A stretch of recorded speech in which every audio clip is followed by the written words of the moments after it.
दोस्तों आज के वीडियो में हम बात करेंगे कि कैसे आप तेल और घी का होलसेल का बिजनेस शुरू कर सकते हो। अगर तेल और घी का होलसेल का बिजनेस आप शुरू करना चाहते हैं तो कहां से सस्ता तेल और घी आप खरीद सकते हो, इस बिजनेस में कितना इन्वेस्टमेंट होता है और कितना प्रॉफिट मार्जिन रहता है। तो चलिए दोस्तों शुरू करते हैं। देखिए ये एक ऐसा बिजनेस है जिसे आप तीन तरीके से शुरू कर सकते हो। जो पहला तरीका है वो है डीलरशिप, डिस्ट्रीब्यूटरशिप या एजेंसी लेके।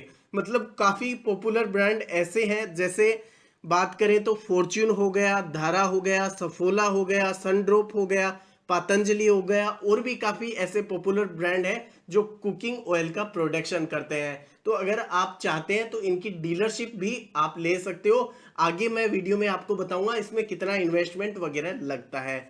जो दूसरा तरीका है वो है छोटी ब्रांड से आप डायरेक्ट माल ले सकते हो। छोटी ब्रांड का मतलब ये हो गया कि वो पॉपुलर ब्रांड नहीं होती है, लोग इतना ज़्यादा उनको नहीं जानते हैं, तो उनका अगर आप प्रोडक्ट बेचते हैं तो आपको मुनाफा प्रॉफिट मार्जिन ज़्यादा मिलता है। जो तीसरा तरीका है वो है डिस्ट्रीब्यूटर से माल लेके। मतलब जो ऑलरेडी जिन्होंने डीलरशिप या एजेंसी ले रखी है उनसे अगर आप प्रोडक्ट कुछ कुछ प्रोडक्ट रख के भी शुरू करना चाहते हैं होलसेल का तो आप कर सकते हैं। लेकिन इसमें होता क्या है कि आपका प्रॉफिट मार्जिन ज़्यादा नहीं रहता है, क्योंकि कुछ प्रॉफिट मार्जिन है वो आपका होलसेलर या डीलर रख लेता है।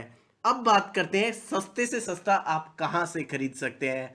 मैं इस वीडियो में अभी आपको बताऊंगा कि जो नॉन ब्रांड होती है, जो पॉपुलर नहीं होती है, उनसे आप तेल और घी कैसे खरीद सकते हो सस्ते से सस्ता। देखिए अगर खाने में उपयोग होने वाले तेल की बात करें तो सरसों का तेल, मूंगफली, तिल, सोयाबीन, सूरजमुखी, नारियल का, ये ऐसे कॉमन जो ऑयल है वो अपन खाने में उपयोग करते हैं। लेकिन इसमें भी क्या होता है, गर्मी में अपन कोई दूसरा तेल यूज करते हैं, सर्दी में कोई दूसरा यूज करते हैं। कुछ बिहार में अलग यूज होता है, साउथ में अलग होता है, राजस्थान में अलग होता है। तो आप देख लीजिएगा कि आप किस मतलब आप जिस एरिया में है वहां पे कौन सा तेल उपयोग ज्यादा होता है। अब मैं आपको बता देता हूं कि कैसे आप सस्ते से सस्ता खरीद सकते हैं। देखिए जिस भी तेल का आप होलसेल का बिजनेस शुरू करना चाहते हो वो ये याद रखिए कि वहां की फसल, जो उस प्रोडक्ट की जो फसल है वो कहाँ पे ज्यादा होती है, और वहां की मील से आप अगर तेल लाते हैं तो आपको सस्ता मिलता है। मैं आपको एग्जांपल के तौर पे समझा देता हूं। जैसे सरसों की खेती सबसे ज्यादा होती है हरियाणा, राजस्थान, एमपी, यूपी और महाराष्ट्र में। तो वहां पे क्या होता है, खेती के बाद ये लोग मिल में वो माल सप्लाई कर देते हैं और वहां से तेल निकाला जाता है। तो अगर वहां से आप तेल लेते हैं, खरीदते हैं वहां से, तो आपको सस्ता पड़ता है। अब आप सोच रहे होंगे कि ट्रांसपोर्टेशन का भी खर्च कैसे क्या रहता है, मैं आपको पूरी जानकारी दे देता हूं। और घी की बात करें तो घी आसपास से ही लोग लेते हैं। अपने आसपास काफी घी के होलसेलर होते हैं जो आसपास की जो डेयरी वगैरह होती है वहां से घी लेते हैं और उनकी पैकिंग करके डिस्ट्रीब्यूट करते हैं। तो वहां से आप घी ले सकते हैं। अब अपन बात कर लेते हैं कि पेमेंट वगैरह कैसे क्या रहते हैं और आप कैसे मंगवा सकते हो। देखिए तेल में क्या होता है कि आपको मिल से सीधा संपर्क करना होता है डायरेक्टली। जैसे सरसों का तेल आपको चाहिए तो हरियाणा में जो सरसों के तेल की मिल है जो बल्क प्रोडक्शन करता है वहां से लीजिए, क्योंकि जितना ज्यादा मशीनरी में उसका खर्चा किया होगा उतनी भी उसकी कम कॉस्टिंग बैठती है, क्योंकि प्रोडक्शन बल्क में होता है तो माल सस्ता आपको मिल जाता है। दूसरा जो तरीका होता है वो होता है ब्रोकर और एजेंट के द्वारा। इसमें क्या होता है कि आपको पेमेंट वगैरह में सहूलियत मिल जाती है, पार्ट में पेमेंट आप कर सकते हो, और जो ब्रोकर है वो दोनों पार्टी से तालमेल बनाए रखता है और उसकी गारंटी होती है कि जब तक आपके पास प्रोडक्ट नहीं पहुंचता तब तक वो लोग जिम्मेदार होते हैं। पेमेंट की बात करें तो पेमेंट दो तरीके से होता है, एक फुल पेमेंट करना होता है और एक पार्ट पेमेंट करना होता है। फुल पेमेंट में क्या होता है, जो मील है उसको आपको पूरा पेमेंट देके ही पूरा प्रोडक्ट खरीदना पड़ता है। जब आपकी गाड़ी लोड होती है उसी टाइम आपको पूरा पेमेंट करना पड़ता है।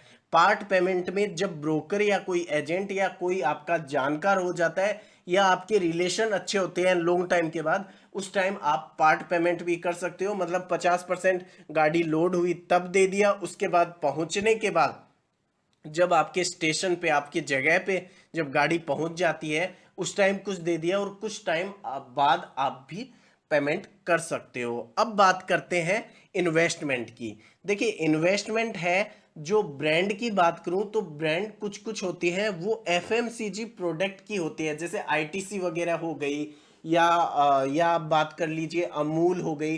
तो ये ब्रांड है, उनके तेल वगैरह आते हैं। तो कुछ कुछ ब्रांड ऐसी हैं जो पर्टिकुलर तेल की एजेंसी भी देती है, घी की एजेंसी भी देती है, और कुछ ब्रांड ऐसी है जो ऑल ओवर प्रोडक्ट की आपको एजेंसी देती है। तो मैं ऑल ओवर प्रोडक्ट की कॉस्टिंग वगैरह बता देता हूँ।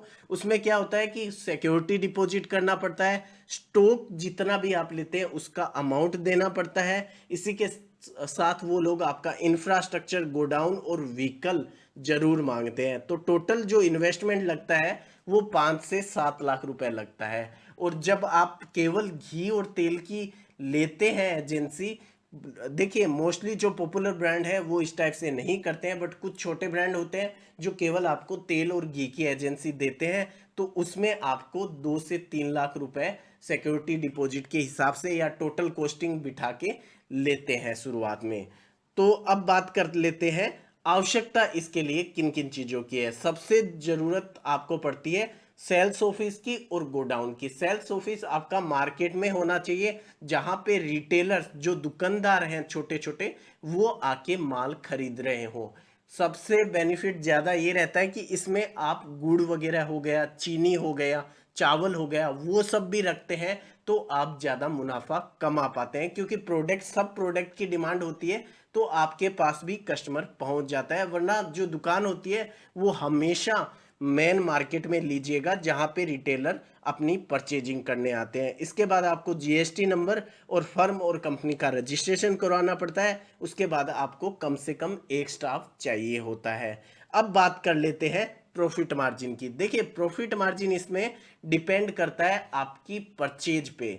और देखिए तेल वगैरह हो गए, ये एक सेंसिटिव बिजनेस है, मतलब ये हो गया कि इनके भाव ऊपर नीचे होते रहते हैं। तो आप, जो ब्रोकर होता है आपका, वो आपको इन्फॉर्म करता रहता है, सीजन के हिसाब से भाव चढ़ते घटते रहते हैं। जैसे अगर फसल आती है उस टाइम जो प्रोडक्शन ज़्यादा होता है तो आपकी कॉस्टिंग कम होती है, और जब डिमांड ज़्यादा हो जाती है किसी भी प्रोडक्ट की तो हमेशा जो कॉस्टिंग है वो गिर जाती है, आपको सस्ते में प्रोडक्ट मिलना शुरू हो जाता है। तो अगर इस बिजनेस में प्रॉफिट की बात करें तो मोटा मोटी 5 से 25% का बेनिफिट होता है, प्रॉफिट मार्जिन होता है। कुछ लोग 5% भी कमाते हैं, कुछ लोग 25% भी कमाते हैं, कुछ लोग इससे ज़्यादा भी कमाते हैं। वो डिपेंड करता है ब्रांड पे और आपकी मार्केटिंग पे। तो दोस्तों आज का वीडियो कैसा लगा ये ज़रूर बताइएगा।